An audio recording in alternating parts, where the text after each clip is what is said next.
Hai Sobat Horor, ketemu lagi di channelnya Giri Official. Nah kali ini saya akan menceritakan cerita horor yang berjudul Korban Tumbal. Cerita ini benar terjadi. Saya punya adik perempuan yang selisih umurnya 2 tahun di bawah saya.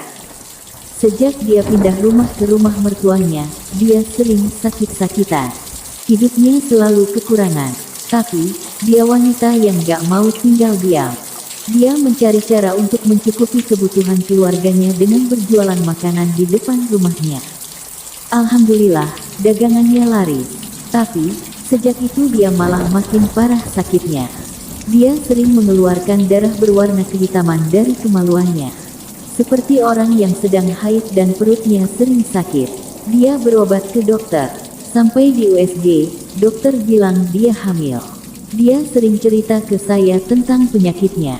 Tapi, dia senang waktu tahu kalau ternyata dia hamil. Saya gak percaya saat saya lihat foto USG-nya.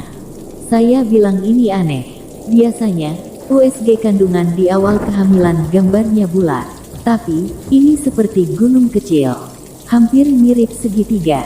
Saya anjurkan dia untuk beli test pack. Dia tes, hasilnya negatif. Coba sekali lagi, hasilnya sama, negatif juga. Sejak itu, dia mulai pergi berobat ke orang pintar. Seorang kakek itu bilang dia disantet. Ada sesuatu yang ditanam di depan rumahnya. Setelah 2 kali berobat dengan kakek itu, dia ngerasa enakan. Tapi, itu tidak berlangsung lama, karena seminggu kemudian ternyata kumat lagi. Dia kembali mengeluarkan darah dan perutnya makin sakit. Dia pergi berobat ke tempat lain. Orang pintar juga.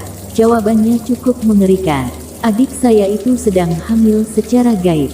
Janin yang di dalam perutnya adalah bayi ular. Ternyata, dia digauli setan yang berwajah menyerupai suaminya. Bahkan, setan itu merasuki suaminya saat menggauli adik saya. Maaf, ini bukan cerita porno.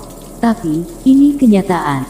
Setan itu berwujud ular, kadang menyerupai sosok pria rupawan. Bahkan sangat tampan. Dan ular itu dipelihara oleh seseorang yang melakukan pesugihan, dan adik saya adalah calon korbannya sebagai tumbal pesugihan. Usut punya usut, ternyata pelakunya adalah tetangga yang rumahnya dekat dengan rumah adik saya. Penduduk di sana banyak yang tahu cerita itu tapi semua bungkam.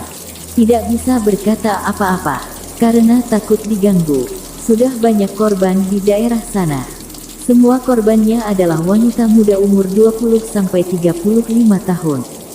Nah sampai di sini sobat horor, semoga kalian terhibur. Nantikan cerita horor selanjutnya. Terima kasih.